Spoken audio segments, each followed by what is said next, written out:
अस्सलामुअलैकुम, समा के साथ मैं हूं सबाशी और मैं हूं किरण आफ्ताब। बुलेटिन में खुश आमदीद। सबसे पहले जिक्र होगा अवामी नुमाइंदों से टैक्स वसूली का। किसने कितना टैक्स अदा किया, FBR ने सब बता दिया। वजीर आजम इमरान खान पर खूब धन बरसा। 2018 में 2,82,000 टैक्स देने वाले इमरान खान ने 2019 में 98 लाख अदा किए। अपोजिशन लीडर शहबाज शरीफ ने 82 लाख रुपए से ज्यादा टैक्स जमा कराया। साबिक वजीर आजम शाहिद खाकान की परवाज को झटका लगा। 24 करोड़ टैक्स देने वाले शाहिद खाकान ने सिर्फ 48 लाख रुपए खजाने में जमा कराए। आसिफ जरदारी ने 22 लाख टैक्स दिया तो बिलावल भुट्टो ने 5 लाख अदा किए। उस्मान बुजदार और फैसल वाडा दोनों फाइलर बन गए। फाइनली साबिक वजीर आजम यूसुफ रजा गिलानी ने कोई टैक्स नहीं दिया। अवामी नुमाइंदों में किस नहीं रही। अपोजिशन लीडर शहबाज शरीफ ने 2018 के मुकाबले में कम टैक्स अदा किया। 2019 में उन्होंने 82,42,000 रुपए टैक्स जमा कराया, जबकि 2018 में अदा करदा टैक्स 97,30,000 रुपए था। हमजा शहबाज ने इसी अरसे में 71 लाख रुपए टैक्स अदा किया, जबकि साल 2018 में 87 लाख रुपए टैक्स जमा कराया था। बिलावल भुट्टो जरदारी ने 2018 के मुकाबले में तकरीबन दोगुना टैक्स अदा किया, जबकि आसिफ जरदारी की टैक्स अदायगी कम हो गई। बिलावल भुट्टो ने 2019 में 5,35,000 टैक्स दिया। आसिफ जरदारी ने इस अरसे में 22 लाख टैक्स जमा कराया। उस्मान बुजदार और फैसल वावडा के लिए 2019 अच्छा साबित रहा। दोनों इस बार टैक्स दहंदगान में शामिल हो गए। वजीर आला पंजाब उस्मान बुजदार ने 2019 में 2,000 रुपए टैक्स दिया। मैं थोड़ा सा ट्रेंड हूँ ना, ठीक रहना इस टाइप का, ठीक रहना इस टाइप का।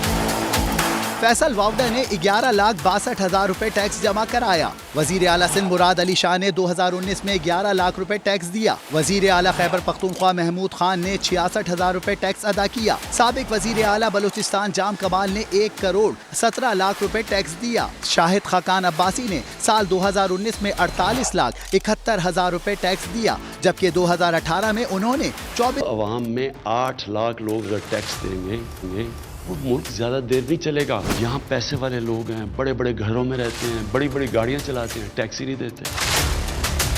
ये आपकी जिम्मेदारी है कि आप टैक्स दें। इसको जहाद समझें। आपने अपने मुल्क की गैरत के लिए टैक्स देना। आप अगर टैक्स बचाते हैं, आप अपने मुल्क को नुकसान पहुँचाते हैं। दुनिया में भी फिर हम लोग टैक्स देते हैं, या हमारा टैक्स कल्चर बना ही नहीं कभी भी। टैक्स चोरी करना बुरी चीज लोग समझते नहीं। जब एक हुक्मरान को ये हो ही ना कि मैं लोगों का टैक्स का पैसा खर्च कर रहा हूँ, तो लोग भी फिर उस हुकूमत को टैक्स नहीं देंगे। इन लोगों को तो सजाएं मिलनी चाहिए इस वक्त। जो टैक्स मशीनरी है ना हमारी, वो अनफॉर्चुनेटली करप्टेड है। हमारे 22 करोड़ लोगों में से सिर्फ 20 लाख लोग टैक्स देते हैं। दुनिया में सबसे कम टैक्स देते नहीं हैं और कहते हैं ये भी खराब है, वो भी खराब है, ये भी बुरा है, वो भी बुरा है। ये ऐसा है कि जन्नत में जाना चाहते हैं लेकिन अच्छे माल नहीं लेके आने। मैं अवाम को ये कहूंगा कि आपके टैक्स की मैं हिफाजत करूँ, आपका टैक्स आप पे खर्च करूँ। प्राइम मिनिस्टर बनने के बाद इमरान खान की आमदन कैसे बढ़ी? लीगी रहनुमा जावेद लतीफ ने तहकीकात का मुतालबा कर दिया। प्रोग्राम नदीम मलिक लाइव में कहा, इमरान खान के गोशवारों की जांच पड़ताल की जाए ताकि सबके लिए मिसाल कायम हो। मिनिस्टर आज के जो हैं वो 2017 में 1,03,000 रुपया टैक्स देते हैं और उस वक्त उनकी आमदन भी जाहिर की गई है। आज आमदन कैसे बढ़ गई प्राइम मिनिस्टर बनने के बाद, और 98 लाख टैक्स कैसे दे दिया उन्होंने? दोनों चीज़ें गौर तलब नहीं सिर्फ, बल्कि उनको सबसे पहले उनकी जांच की जानी चाहिए पब्लिक के लिए, लोगों के लिए। और नदीम मलिक लाइव में ये सवाल किया गया तो फैसल वावडा ने सारा मलबा सिस्टम पर डाल दिया। तब्दीली के दावेदार ने हाथ खड़े कर दिए, बोले टैक्स कानून में नकाइस है। ऐसा 65 साल से होता आ रहा है, इस पर कुछ नहीं किया जा सकता। यहाँ सिस्टम के अंदर बहुत तबाही है, वहाँ सिस्टम के अंदर लूप होल्स भी उतने ज़्यादा हैं। तो मैं इसको जस्टिफाई तो नहीं कर सकता, ना आपको कह सकता हूँ आप गलत हैं। टैक्स लॉज और टैक्स सिस्टम ऐसा बनाया गया और वो आज से नहीं बना, वो 65 साल से बना हुआ है, या 35 साल में उसको और फर्दर थर्ड क्लास या बुरा कर दिया गया है और वक्तन वक्तन SROs ला कर उसको लीगलाइज किया गया है। तो मैं तो आपकी बात जो आपने शुरू में कही, I accept by far what you're saying is right 100%, But this is what the system says, this is what the system does, so you can't do anything much about it. वजीर आजम इमरान खान ने नवाज शरीफ से ज्यादा टैक्स दिया। Programme 7 से 8 में लीगी रहनुमा राना सना से वजह पूछी गई तो उन्होंने कहा वजीर आजम ने टैक्स तो दिया मगर जराए आमदनी नहीं बताई। वजीर आजम जो कि हमारे लीडर ऑफ द हाउस भी हैं, मैं वहाँ पे मौजूद था। फर्क साहब भी मेरा ख्याल है कि उस दिन वहाँ पे मौजूद थे। उन्होंने खुद कहा कि मैं बहुत बड़ा मांगत हूँ, मैंने ज़िंदगी में मांगने के अलावा कुछ किया ही नहीं है, मेरा यही कारोबार है और मैं सिर्फ़ और सिर्फ मांगता हूँ। बल्कि ये भी कहा कि मुझे मांगते हुए कभी शर्म नहीं आती। अच्छा, तो मैं फिर उनका बिजनेस जब उन्होंने कोई नहीं बताया तो मैं उनका कौन सा बिजनेस ढूंढता फिरूँ जी। यही उनका बिजनेस है और इस बिजनेस में से अगर वो टैक्स देते हैं तो चलो बड़ी अच्छी बात है, दें टैक्स। टैक्स तो दिया लेकिन इतना कम कैसे? रहनुमा MQM पाकिस्तान फैसल सब्जवारी कहते हैं गुज़िश्ता साल 1 लाख रुपए टैक्स दिया था। 2019 में दिए गए टैक्स की रकम कम थी क्योंकि उस दौरान तनख्वाह में रिलीफ मिला था। आखिरी फाइनेंशियल ईयर है, उसमें तो मैंने तकरीबन 80,000 से ज़्यादा डायरेक्ट टैक्स जमा कराया है और उसके अलावा जो दीगर मेरी डिडक्शंस हुई हैं वो मिला के तकरीबन 1 लाख तक का टैक्स है जमा हुआ है। ये साल 2019 में जिस वक्त मेरी टैक्सेबल इनकम असर्ट में ये तकरीबन 1 लाख तक पहुंच गया है, सैलरी और दीगर इनकम और उसके अलावा डिडक्शंस मिला के। सबकी मालूमात हमारे पास हैं, आमदन का तखमीना लगाकर टैक्स नेट में लाएंगे। वजीर खजाना शौकत तरीन का ऐलान, कहा 22 करोड़ की आबादी में सिर्फ 20 लाख लोग टैक्स देते हैं। टैक्स कल्चर के लिए शुरुआत अरकान पार्लियामेंट से की जाए। 2 मिलियन टैक्स पेयर, 220 मिलियन लोग हैं, कोई 34 मिलियन घराने हैं। अगर हर घराने में एक बंदा भी टैक्स दे रहा हो तो 34 मिलियन होने चाहिए। चले उसमें से आधे काट लें जिनकी जो इनकम जो है वो 6 लाख रुपए से कम है साल की, जिसकी जितनी ताकत है वो उसको इस्तेमाल करता है और टैक्स को छुपाता है। टैक्स कल्चर हमने अगर बनाना है, शुरुआत तो पार्लियामेंटेरियन से ही होनी चाहिए। अब हम ये कर रहे हैं, हमारे पास एक सिस्टम है टैक्स रे का। उस टैक्स रे में हम सबके ID कार्ड के बेसिस के ऊपर उनके bank accounts, travel, utility bills वगैरह सारा कुछ हमारे पास इंफॉर्मेशन है। नादरा के साथ मिलके आर्टिफिशियल इंटेलिजेंस को इस्तेमाल करते हुए हमने ये कहा है कि अगर ये आपके बिल्स हैं और ये आपका बैंक अकाउंट है और ये इतना ट्रैवल आप करते हैं तो आपकी इनकम इतनी होगी और उसके ऊपर इतना टैक्स होगा। जनवरी में लोगों को हम भेजना शुरू कर देंगे, ये आपकी इनकम है, ये आपका टैक्स है, प्लीज़ पे कर दीजिए। हमारे पास 2 किस्म के टैक्स होने चाहिए, एक इनकम टैक्स और एक कंजम्पशन टैक्स, जिसको आप GST या वैट कहते हैं। इसके अलावा कोई टैक्स नहीं होना चाहिए। सिर्फ और सिर्फ टैक्स कलेक्शन नहीं, दीगर बड़े इक़दाम भी करने होंगे अगर मईशत को बेहतर। इंपोर्ट सब्स्टिट्यूशन है, वो इंडस्ट्रीज़ हमने उनको इनकरेज करना है। मनी लॉन्ड्रिंग है, ये एक बहुत बड़ा मसला है सारी गरीब मुल्कों का, कि उनकी एलीट पैसे चोरी करके बाहर भेज देती है। वो भी एक हमारा ही नहीं सारी डेवलपिंग वर्ल्ड का ये मसला बना हुआ है।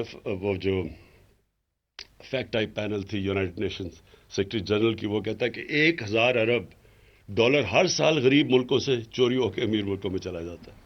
आपका ब्रांड वजीर आजम है जो चोर डाकू नहीं। वजीर आजम इमरान खान का हुकूमती तर्जुमानों के इजलास में खिताब, कहते हैं अपोजिशन अपने चोर डाकू और करप्ट रहनुमाओं को तहफ़्फ़ुज़ देती है, उनको किसी सूरत हावी ना होने दें, आईना दिखाएं। आपका लीडर उनके लीडर जैसा नहीं है। मिनी बजट पर अपोजिशन के बयानिए का मुकाबला करने की हिदायत भी की। तो आपका ब्रांड वजीर आजम है, कोई चोर डाकू नहीं है। प्राइम मिनिस्टर इमरान खान का हुकूमती तर्जुमानों के इजलास में खिताब, कहते हैं अपोजिशन अपने चोर डाकू और करप्ट रहनुमाओं को तहफ़्फ़ुज़ देती है, उनको किसी सूरत अपने ऊपर हावी ना होने दें, आईना दिखाएं।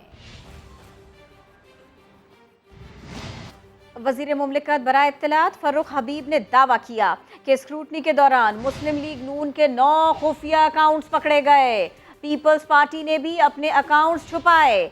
सवाल उठाया कि मुस्लिम लीग नून के अकाउंट्स में 3 करोड़ जमा कराने वाला भवनदास मोदी का कजन तो नहीं? स्क्रूटनी के प्रोसेस के दौरान PMLN के 9 खुफिया अकाउंट्स जो हैं वो पकड़े जाते हैं। पीपल्स पार्टी ने भी अपने 11 अकाउंट्स 1 साल खुफिया रखे, 9 अकाउंट्स 1 साल खुफिया रखे। टोटल जो डोनेशंस ये बताते हैं कि इनके पास आई हैं वो आई हैं 62 करोड़ रुपए की। 98% का ये रिकॉर्ड देने से कासिर है। क्या ये पैसे नून लीग के अकाउंट में उसी तरह आए हैं जिस तरह उसामा बिन लादेन देते थे?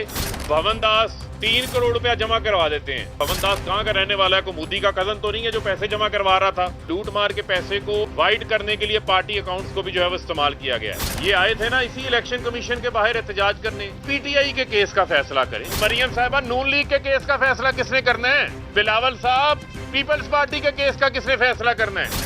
किसी के साथ भी जो है वो कोई डिस्क्रिमिनेशन नहीं होनी चाहिए। एक तरफ पीपल्स पार्टी के अकाउंट्स रखें, पीएमएलएन के अकाउंट्स रखें, पीटीआई के अकाउंट्स रखें। तमाम हकाइक जो है वो सामने आने चाहिए। पाकिस्तान की 3 बड़ी पॉलिटिकल पार्टीज हैं, इनके केसेस को जो है वो इकट्ठा सुना जाना चाहिए। तो हेयरिंग है, जब तक बाकियों की स्क्रूटनी की रिपोर्ट तैयार नहीं हो जाती, डिले करना चाहिए। मतवालों और जियालों ने फर्रुख हबीब के दावों को मुस्तरद कर दिया। राना सनाउल्लाह कहते हैं पीटीआई फॉरेन फंडिंग केस में पकड़ी जा चुकी है। राजा परवेज अशरफ बोले अगर पीपी ने अकाउंट्स छुपाए हैं तो हुकूमत सामने लाए और इलेक्शन कमीशन में केस करे।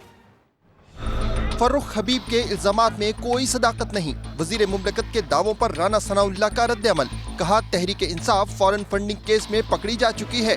जब भी फैसला आया ये लोग सियासत से बाहर होंगे। फॉरेन फंडिंग अकाउंट में पकड़े जा चुके हैं। अब ये वहाँ पे अपनी चोरी छुपाने के लिए जो है इन्होंने अब ये रास्ता इख्तियार किया है कि हमारे खिलाफ इन्होंने शोर डालना शुरू कर दिया। वो पहले अपना हिसाब दो, अपना फैसला करवाओ। पीपल्स पार्टी के रहनुमा राजा परवेज अशरफ कहते हैं केस तो पीटीआई का चल रहा है और जवाब भी उसी को देना है। पाकिस्तान पीपल्स पार्टी ने कौन से अकाउंट छुपाए? पीटीआई वाले अपना दफा देने के बजाय अगर ये कहना शुरू कर दे जी फलाने भी छुपाए हैं तो आप ले आओ, केस कर दो, इलेक्शन कमीशन के सामने ले आओ उनको। राजा परवेज अशरफ ने कहा कि प्रोपेगेंडा करके अवाम को गुमराह नहीं किया जा सकता। ये तो सब कुछ रोना पीटना है। वजीर इत्तलात फवाद चौधरी ने हिज़्ब इख्तिलाफ को रोंदू ऑपोजिशन करार दे दिया। फैसलाबाद में मीडिया से गुफ्तगू में कहा ऑपोजिशन हारे तो धांधली का रोना रोती है, जीत पर इलेक्शन को शफाफ कहती है। मौलाना तो पहले ही साल इमरान खान को गिराने आ गए थे। ना तो हुकूमत ब्लैकमेल होगी, ना ही केसेस में रिलीफ देंगे, एहतिसाब जारी रहेगा।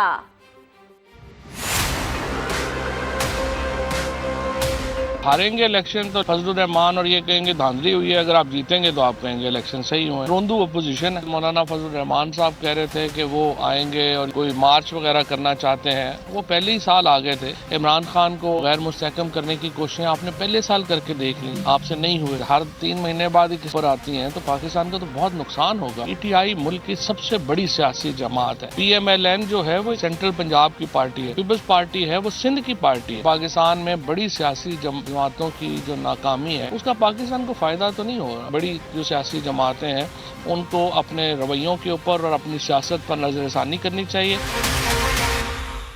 सो मतवाले वर्सेस मतवाले मुखालिफिन को तनकीद का निशाना बनाने वाले लीगी रहनुमा जावेद लतीफ अपने ही साथी के खिलाफ मैदान में आ गए। कहते हैं अयाज सादिक का नवाज शरीफ से मुलाकात के बाद चेहरा खिला होने का बयान बदकिस्मती है।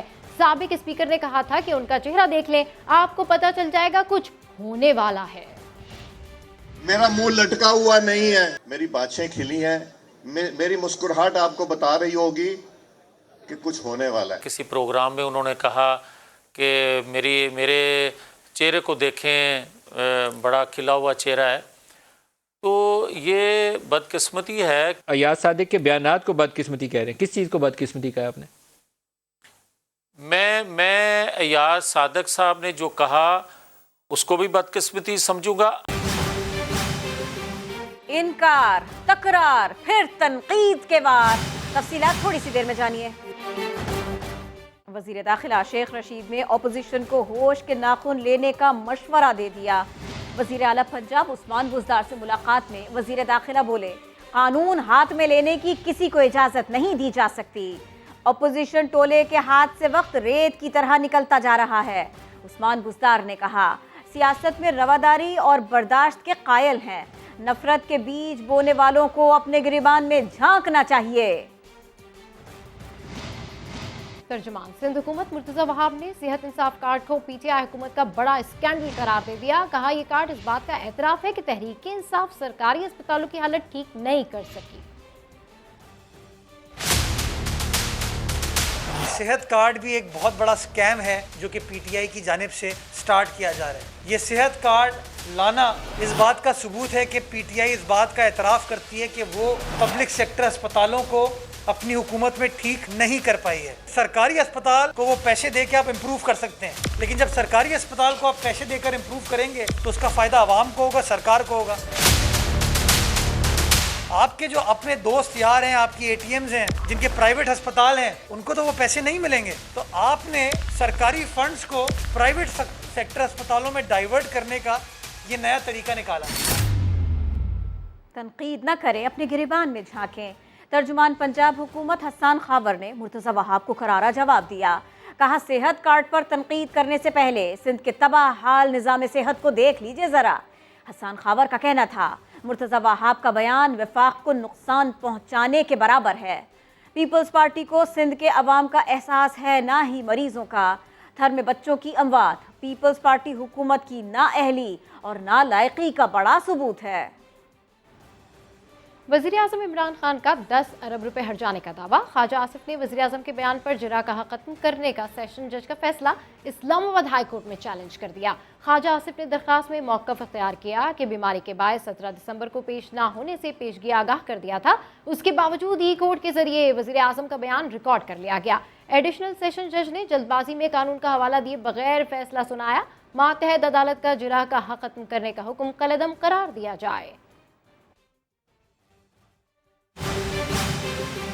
खबरों में आगे जानिए, गोली चलाने वाले कौन? आपको अपडेट करें, बल्दियाती कानून के खिलाफ जमात इस्लामी का सिंध असेंबली के बाहर धरना चौथे दिन भी जारी है। आज खवातीन की बड़ी तादाद ने पहुंचकर एहतजाज रिकॉर्ड कराया।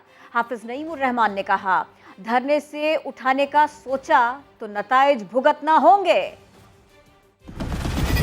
इस असेंबली ने जो एक्ट पास किया है आइन की खिलाफ वर्जी है। हमें ये जाली बिल नहीं चाहिए, हमें हमारा हक चाहिए। 14 साल से पीपल्स पार्टी के ये वडेरे हम पर मुसल्लत हैं लगातार। ये सिर्फ लिसानी सियासत कर सकते हैं। इस शहर में सिंधी महाजिर फसाद पैदा कर दिया जाए। शहरी जागीरदार वो थे जिन्होंने पार्कों पे कब्जे करके, जिन्होंने सेक्टर ऑफिस बनाकर, यूनिट ऑफिस बनाकर शहरों पर अपना कंट्रोल कायम कर लिया। हुकूमत में मरकज में भी थे और सूबे में भी थे और पूरा शहर इनकी मर्जी के मुताबिक चलता था। अगर इतनी ताकत थी तो ये शहर को डेवलप करना चाहिए था। धोखे की ये सियासत, उसको खैर बात कहने का मौका आ गया है। इसलिए ये धरना ये शुरू ही हुआ है अभी, कि किसी भी बहाने से इस धरने को उठाने की बात करें। जैसे ही आपने ये हरकत की, आपको पूरे शहर में नहीं, पूरे सूबे में नहीं, पूरा मुल्क का भुगतना पड़ जाएगा। सोचिएगा भी नहीं कि हमें हटाएं। जमात इस्लामी ने सिंध के नए बल्दियाती एक्ट के खिलाफ हाई कोर्ट का दरवाजा खटखटा दिया। हाफिज नईमुर रहमान कहते हैं, धरने से कराची का हक लेकर ही लौटेंगे। सिंध के वज़ीर इत्तलात सईद गनी ने भी साफ साफ बता दिया। कहा, कोई सड़कों पर बैठकर बल्दियाती कानून में तरमीम नहीं करा सकता।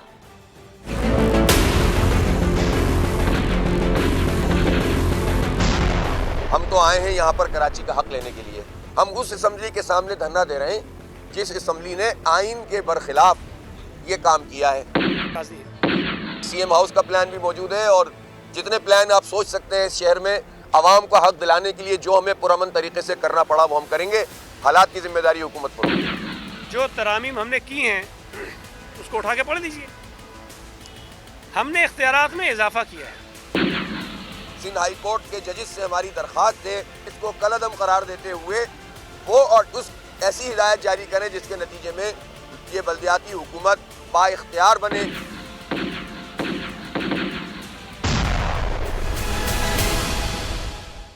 पुलिस की तहकीकात आगे बढ़ी। मुस्लिम लीग नून के MPA बिलाल यासीन पर कातिलाना हमला करने वाले मुल्जिमान की तस्वीरें सामने आ गईं। पुलिस ने वाक़े में मुलव्विस अहम मुल्जिम अफजल समेत 4 मुश्तबा अफराद को हिरासत में ले लिया। 2 अहम किरदारों की निशानदेही कर दी गई। जहांगीर खान रिपोर्ट करेंगे। लीगी MPA पे कातलाना हमला करने वाले मुल्जिमान की शनाख्त का अमल जारी। शूटर्स की तस्वीर नादरा को भिजवा दी गई। बिलाल यासीन पे फायरिंग करने वाले मुल्जिमान के चेहरे की तस्वीर मोहनी रोड पे नस्ब कैमरों से हासिल की गई। एक मुल्जिम ने सब्ज, दूसरे ने स्याह जैकेट पहन रखी थी। तफ्तीशी टीम के मुताबिक शूटर्स ने कुछ फासले पे जाकर चेहरों से नकाब उतारे। जेर हिरासत मुल्जिम अफजल ने शूटर्स तक असलहा की फराहमी समेत दीगर सहूलतकारी में मुलव्विस 2 अफराद की निशानदही कर दी। पुलिस के मुताबिक साजिद गर्मा और मोहसिन नामी अफराद की गिरफ्तारी की कोशिशें जारी हैं। उधर इलाके की जियो फेंसिंग मुकम्मल कर ली गई। मामले की तफ्तीश के लिए पुलिस अब तक अफजल समेत 4 मुश्तबा अफराद को हिरासत में ले चुकी है। हुक्काम का दावा है कि केस में जल्द ब्रेक थ्रू होगा। जहांगीर खान, समा, लाहौर। कराची से अफसोसनाक खबर दें आपको, जहां शाह लतीफ टाउन में गारमेंट्स फैक्ट्री में जहरीली गैस के अखराज से 4 मुलाजमीन जा बहक हो गए हैं। इसकी मजीद तफसीलात जानते हैं समा के चीफ क्राइम रिपोर्टर अमर रहमान खान से। जी अमर, अपडेट कीजिए इस वाक़े के हवाले से। जी बिल्कुल, ये शाह लतीफ का इलाका है, वहाँ वाकई गारमेंट्स फैक्ट्री है। उसने केमिकल टैंक की सफाई के दौरान जो है वो अपने 4 मजदूरों को उतारा था कि केमिकल टैंक को साफ किया जा सके, लेकिन यहाँ पे जो लवाहिकीन और उन्हीं इसी इलाके के रिहायशी यहाँ पर आए हैं, वो ये बताते हैं कि एहतियाती तदाबीर इख्तियार नहीं की गई, जिसकी वजह से उनका दम घुट गया वहीं 4 मजदूरों का, और उन्हें उनकी लाशों को जो है वो इस वक्त जिन्ना अस्पताल मुंतकिल कर दिया गया है। एक शख्स जो उनकी लाशें निकालने के लिए गया है, उसके मुतालिक ये बताना है कि उसकी भी हालत काफी तशवीशनाक है। ये गारमेंट फैक्ट्री है जिसका केमिकल टैंक था, उसकी सफाई का काम जारी था, जिस दौरान ये हादसा पेश आया है। जी, अपडेट करने के लिए शुक्रिया अमर। एक और मामला, गुलकारा अमीशा। Welcome back. बहावलपुर से अफसोसनाक खबर, तहसील खैरपुर टामेवाली के करीब 2 बसों में तसादुम के नतीजे में 6 अफराद जाँ बहक हो गए। हादसा टामेवाली अड्डा रानी पर पेश आया, जहां 2 तेज रफ्तार बसें आपस में टकरा गई। रेस्क्यू के मुताबिक 21 जख्मियों को विक्टोरिया और 14 को THQ खैरपुर टामेवाली मुंतकिल कर दिया गया है। हादसे के बायस विक्टोरिया अस्पताल में इमरजेंसी नाफिज कर दी गई।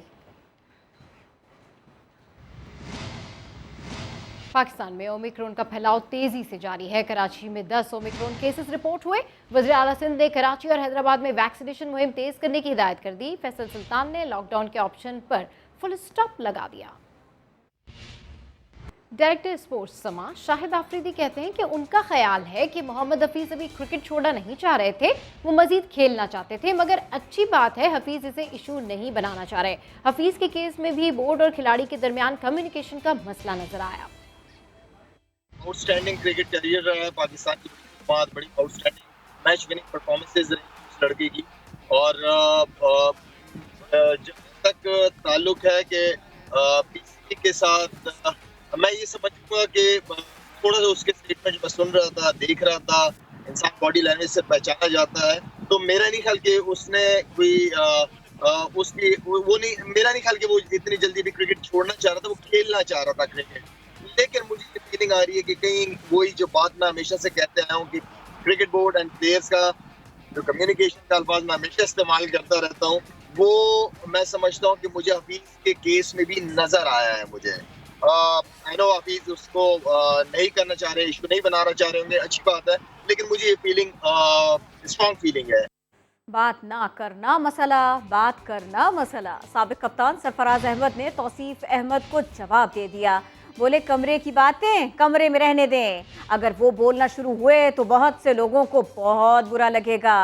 सिलेक्शन कमेटी के साबिक रुकन तौसीफ अहमद ने कहा था सरफराज को ऑप्शन दिया था, उन्होंने फवाद आलम के बजाय साद अली का इंतखाब किया था। Welcome back. के इलेक्ट्रिक ने कराची वालों को बिजली का हाई वोल्टेज झटका लगाने की तैयारी कर ली। फ्यूल एडजस्टमेंट की मद में बिजली 5 रुपए 18 पैसे महंगी करने की दरखास्त पर समाअत मुकम्मल हो गई। चेयरमैन नेपरा ने कहा कि कारोबारी तबके के लिए मुसाबिकती बिजली का निज़ाम लाया जा रहा है, अब उन्हें किसी एक बिजली कंपनी पर इन्हिसार नहीं करना पड़ेगा। कराची समेत सिंध भर में सर्दियों की छुट्टियां खत्म होने के बाद स्कूल कॉलेजेस खुल गए। वालिदैन ने मजीद छुट्टियों का मुतालबा कर दिया। कराची समेत सूबे भर में तदरीसी अमल का आगाज हो गया। पहले दिन बच्चों की हाजिरी कम रही। सर्दी के बायस बच्चों को सुबह उठने में परेशानी का सामना रहा। महकमा तालीम ने ओमिक्रॉन केसेस बढ़ने पर स्कूल्स, कॉलेजेस और जामियात को SOPs का खास ख्याल रखने की हिदायत की है। वालिदैन का कहना है कि सर्दी की शिद्दत में इजाफा हो रहा है, जो बच्चों की सेहत के लिए ठीक नहीं। बहुत है, बननी चाहिए थी हॉलीडे। ये एक माँ ही जान सकती है कि बच्चे को कैसे उठाया जाता है। सुबह बहुत स्ट्रगल करनी पड़ती है क्योंकि एक हॉलीडे गुजरे होते हैं और बच्चे फन करते हैं, आपको पता है हॉलीडेज़ में, और फिर स्कूल आने में बहुत मुश्किल होती है। छुट्टियाँ थोड़ी एक्सटेंड कर दी जाए क्योंकि वेदर बहुत अभी चेंज हो गए और बच्चों से ये बर्दाश्त नहीं है, तो अगर छुट्टियाँ थोड़ी और एक्सटेंड कर दी जाए तो ये बहुत अच्छा हो जाएगा बच्चों के लिए भी। कुछ की छुट्टियां गुजर गई, कुछ की बाकी। बालाई इलाकों में बर्फबारी के बाद मौसम सुहाना, दीर में सयाहों की मौज मस्ती। मरी में भी बर्फबारी के बाद रश बढ़ गया। दीर बना सयाहों का ठिकाना क्योंकि आजकल वहाँ मौसम है सुहाना। दूर दराज इलाकों से सयाह जोक दर जोक दीर आ रहे हैं। कहीं हल्ला गुल्ला हो रहा है तो कहीं भंगड़े डाले जा रहे हैं। कुमराट और लुआरी पहुंचने वाले सयाह बर्फीली हवाओं और सर्द मौसम से बचने के लिए आग के अलाव पर हाथ तापते नजर आए। मलका को हिसार में हालिया बर्फबारी के बाद मुल्क भर के सयाहों ने मरी में डेरे डाल लिए। गिदर के बालाई इलाकों में बर्फबारी के बाद 400 सफेदी ही सफेदी छा गई। जिले इंतजामिया ने मुकामी लोगों को हिदायत कर दी कि गैर जरूरी सफर न करें।